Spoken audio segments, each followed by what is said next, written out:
algún tipo de crisis, o cuando el síntoma es cronológicamente lento y también está acompañado de cefaleas, náuseas y perturbaciones visuales, nos puede estar hablando de una migraña. Cuando los síntomas son menos localizados, pero el inicio es súbito o gradual, estamos hablando de una isquemia cerebral transitoria. Cuando estos son sensitivos positivos o hay presencia de movimientos involuntarios, puede ser un episodio convulsivo. Cuando el inicio es como escalonado y los síntomas aparecen, pero luego se estabilizan y luego otra vez vuelven a las horas o a los días, se puede tratar de un EBC. Y cuando hablamos que la regresión o la remisión fue transitoria, o sea, fue como escalonada, hablamos de que fue isquémico y no hemorrágico. Cuando una evolución es gradual, que lleva de horas a días, podemos estar hablando de algún trastorno tóxico, metabólico, infeccioso o inflamatorio.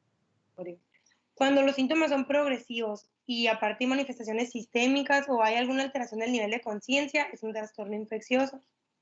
Cuando los síntomas son recidivantes y son remitentes que afectan al sistema nervioso, pues puede ser una esclerosis múltiple o algún cuadro de inflamación. Y cuando la evolución es lenta y no hay remisiones, puede ser una enfermedad neurodegenerativa, alguna enfermedad infecciosa crónica o intoxicaciones graduales o neoplasias. Después, el siguiente paso es la descripción de los síntomas por el paciente. Debemos estar seguros de que estamos utilizando los mismos términos, ya que muchas veces el paciente refiere algún dolor o el síntoma de alguna forma y nosotros, pues por los términos médicos, lo interpretamos de una manera diferente. Es por eso que siempre debemos de asegurarnos de lo que él nos diga es realmente lo que nosotros entendemos. Y algunos ejemplos es que, por ejemplo, mareo, cuando el paciente lo refiere, puede llegar a ser algún síncope intermitente o alguna sensación de desequilibrio o podría ser hasta algún vértigo verdadero, porque es muy importante recalcar que, o sea, mareo y vértigo son diferentes y nos van a llevar a patologías diferentes. Otro es el adormecimiento, este puede llegar a ser desde una pérdida completa de la sensibilidad hasta un hormigueo o una debilidad. Y la visión borrosa, ya que esta puede ser pérdida de la visión en un ojo, ya sea por ceguera monocular transitoria o por una diplopía. Y se puede complicar todavía esto, o sea, de los términos cuando estamos frente a algún paciente que habla otra lengua o que pertenece a otra cultura, por lo cual pues debemos de asegurarnos también aquí. ¿Puedes darle, por favor? El siguiente es la corroboración de los datos por parte de terceros. Como ya lo había dicho, necesitamos obtener información complementaria, ya sea de algún familiar, de amigos o observadores que precisaron pues, los síntomas o cuando se dio el inicio de los episodios. Esto para ampliar o para corroborar todo lo que el paciente nos esté diciendo. Cuando hay alguna amnesia, afasia, pérdida de introspección, alguna intoxicación o algo parecido, el paciente o algo, por ejemplo, como algo que le impida la comunicación o que le impida señalar qué pasó antes o qué pasó después, ahí es obligatorio que nosotros contemos con información de alguna tercera persona que nos corrobore o que nos aumente pues lo que ya nos está diciendo el paciente. Y lo otro son los antecedentes familiares. Es muy importante saber que las enfermedades del sistema nervioso pueden llegar a tener un componente genético primario. Por ejemplo, el libro menciona que los trastornos de tipo mendeliano, esto pues, es muy importante identificarlos. Por ejemplo, la enfermedad de Huntington. Otro es que hay que hacer preguntas muy minuciosas para detectar todos aquellos trastornos poligenéticos, por ejemplo, la esclerosis múltiple, la migraña o la epilepsia en algunos tipos. También hay que indagar sobre los antecedentes de todas las enfermedades, ya sea trastornos neurológicos, psiquiátricos o hipertensión o cardiopatías, ya que muchas enfermedades del sistema nervioso se acompañan con manifestaciones pues sistémicas. Dale, por favor. Y ahora pues ya no tanto los antecedentes familiares, sino en los personales, preguntarle al paciente todas las enfermedades clínicas pues que él presenta, pues porque como ahorita les decía, por la forma de presentación que tienen estos en los trastornos sistémicos. Por ejemplo, si presenta diabetes mellitus, hipertensión o alguna alteración en los lípidos, porque eso nos puede llevar a un EBC. O si tiene alguna tumoración solitaria en el encéfalo, eso se puede ver en un absceso de valvulopatía cardíaca, o en una hemorragia primaria, en una coagulopatía, en un linfoma o en toxoplasmosis en el SIDA, o metástasis en cáncer. Por ejemplo, también si el paciente tiene cáncer, podemos estar hablando de un síndrome paraneoplásico o alguna complicación de la quimioterapia. O en el síndrome de Marfan o en las enfermedades de la colágena, se pueden deber a disección de arterias intracraneales o a hemorragia subaracnoidea aneurismática. O también otro antecedente personal importante son las enfermedades tiroideas o las endocrinopatías. Es muy importante, o sea, esto de averiguar los antecedentes personales de las enfermedades sistémicas va a ser más importante, no lo debemos de pasar en todas las personas que presenten una neuropatía periférica. Y el otro y por último dato que vamos a incluir va a ser el uso y abuso de fármacos, droga o la exposición a toxinas. Esto no importa si sean prescritos, o sea, si estamos hablando o el paciente se refiere a algún medicamento que fue prescrito o alguna droga o medicamento que se utilizó de forma ilícita. Es muy importante saber que los sedantes, los antidepresivos o los psicoactivos nos van a hablar de una confusión aguda en los ancianos. O los aminoglucósidos nos pueden exacerbar síntomas de debilidad y mareos, esto por la ototoxicidad que presentan como... se me fue la palabra, como efecto secundario. También está la vincristina y otros antineoplásicos que pueden llegar a desarrollar una neuropatía periférica, o los inmunosupresores como la ciclosporina pueden dar encefalopatía, o la ingesta excesiva de vitaminas, por ejemplo la vitamina A puede generar una hipertensión intracraneal o la piridoxina una neuropatía periférica. Es muy importante nosotros recalcar que los omníferos, los antigripales, las pastillas para adelgazar, el alcohol, la cocaína o la heroína, o sea, nosotros hacer hincapié o indagar directamente al paciente hacia el uso de alguno de estos, ya que muchas veces ellos no los consideran importantes o los ven como de uso rutinario.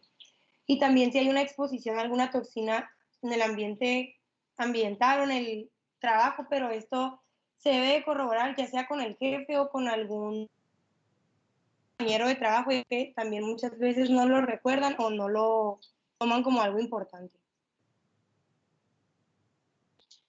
Y pues para terminar, debemos de saber que la elaboración de una impresión del enfermo es muy importante. Debemos de saber si el paciente nos habla como que de una forma directa y segura, o si nos dice los síntomas o nos está dando los datos como que de una forma muy insegura. O también si presenta ansiedad, depresión o hipocondría, que nos puede llevar pues a dudar de la información que nos está dando, o algo que nos oriente a algún defecto en el lenguaje, en la memoria, introspección o algún comportamiento extraño. Esto pues para nosotros pues hacer más el esfuerzo por corroborar todos los datos con terceros.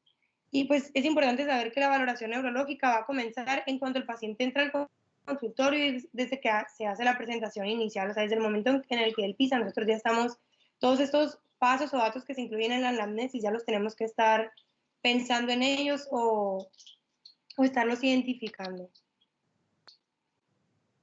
Dale, por favor. Allá. Bueno, yo les voy a hablar de la exploración neurológica. Esta, pues, no hay un consenso en sí de cómo se debe hacer, pero casi todos siguen estos pasos, que es la valoración del estado psíquico, la revisión de pares craneales, aparato motor y sensitivo, la coordinación y la marcha. Es importante recalcar que la exploración mínima necesaria para identificar anomalías en una persona que no tiene síntomas de alguna disfunción neurológica va a concluir de 3 a 5 minutos. Y pues yo les voy a hablar de la valoración del estado psíquico. Siguiente. Bueno, también otros puntos importantes es que en el momento de las observaciones es importante que describamos lo que detectamos y que no utilicemos un término indefinido. Por ejemplo, si nosotros le apretamos el esternón al paciente y este mostró una respuesta disminuida, lo vamos a escribir así: paciente mostró respuesta disminuida. No vamos a escribir paciente emitió un quejido al apretar el esternón, porque pues la palabra quejido viene siendo pues un término un poco relativo. Las anomalías sutiles del sistema nervioso central se van a detectar mejor si se compara la ejecución de tareas que requieren la activación simultánea de los dos hemisferios. Por ejemplo, pedirle al paciente que extienda los brazos con los ojos cerrados. Otra cosa es que es importante reproducir todas las molestias que el paciente nos refiera. Por ejemplo, si el paciente nos dice, cada que camino 2 cuadras me empiezo a marear, pues vamos a mandar al paciente a caminar 2 cuadras y le decimos que regrese al consultorio. Y pues valorar los cambios que suceden con el tiempo. Por ejemplo, pedirle al paciente que camine tantos metros de distancia y observar si necesita alguna ayuda o tuvo alguna dificultad. Siguiente.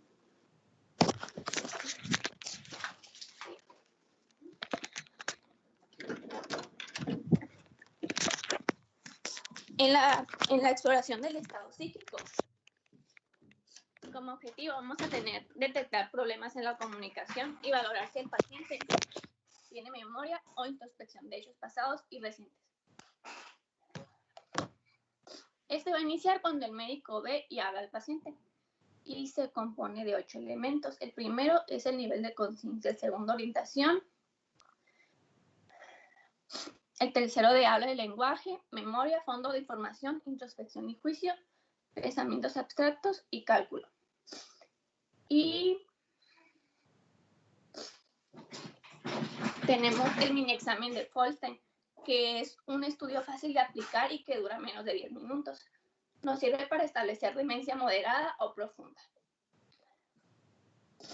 Siguiente.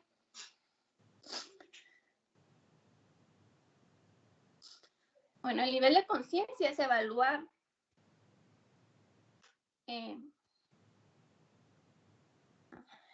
nivel de conciencia se evalúa viendo la percepción del paciente sobre sí misma y del entorno. También esta va desde la conciencia plena hasta el coma. Y el paciente que no está de todo el consciente, es importante describir las respuestas que muestras ante cierto estímulo doloroso o algún estímulo mínimo, como por ejemplo las órdenes verbales o un estímulo breve doloroso. Es importante distinguir entre 2 tipos de reacciones, la encefálica intacta y la de origen medular. La encefálica intacta es, por ejemplo, cuando le pedimos al paciente que abra los párpados y nos observe. Y la medular es la de triple flexión, por ejemplo, flexionar el tobillo y la cadera al aplicar un estímulo doloroso en el pie. ¿Siguiente? ¿Me escucho? Sí. Sí. El de orientación, pues bueno, el sentido del tiempo es uno de los principales trastornos, bueno, es de las principales cosas que se alteran cuando hay algún trastorno neurológico. Y este se evalúa haciendo 3 preguntas. Una, ¿dónde te encuentras? También le podemos decir al paciente que diga su nombre o que le diga el día de la semana y la fecha. Siguiente. Bueno, en cuanto al habla, pues aquí vamos a evaluar lo que es la articulación, la rapidez, el ritmo y la prosodia. La prosodia va a ser los cambios en el tono y la acentuación de las sílabas y las palabras. El lenguaje, pues bueno, aquí vamos a evaluar 2 cosas, la expresión verbal y escrita y la reacción verbal y la capacidad de leer. Vamos a pedirle al paciente que nos diga componentes de su atuendo, de un reloj, una pluma, etc. Después que repita 3 frases como ni sí, ni no, ni pero. Y estas frases pues tienen que ser un orden verbal de 3 frases. Vamos a pedirle que escriba una oración y la lea y después que responda a una orden escrita. En cuanto a la memoria, pues vamos a evaluar 3 cosas.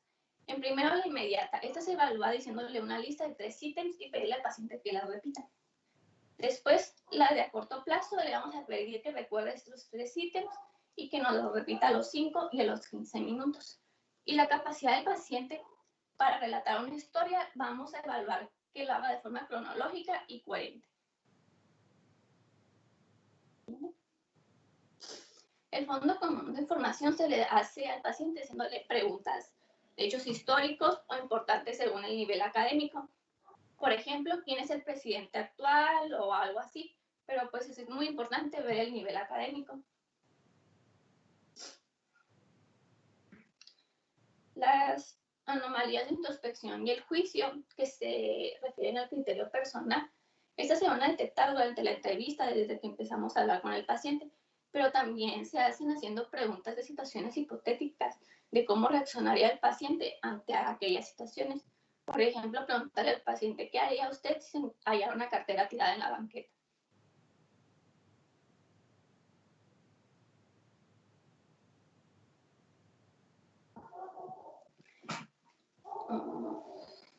El pensamiento abstracto, ahí vamos a describir la semejanza entre objetos o conceptos. También vamos a mencionar objetos con los mismos atributos. Por ejemplo, vamos a pedir al paciente que nos describa 7 animales cuadrúpedos, que corresponde al primer paso. Luego, por ejemplo, decirle que se parece una manzana a una naranja, que corresponde al segundo paso. Bien. Y por último, pues tenemos la capacidad de cálculo. Aquí nada más se le pide al paciente que realice una operación aritmética, pero es importante hacerlo según la edad y el nivel de enseñanza. No le vamos a pedir a un niño que realice una operación compleja. Sin embargo, vamos a pedirle algo que según su nivel de enseñanza pues pueda realizar. Bien.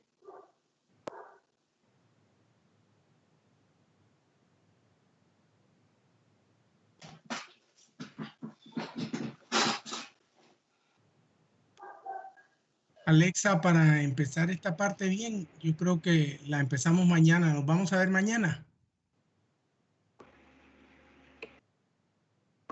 Sí, sí.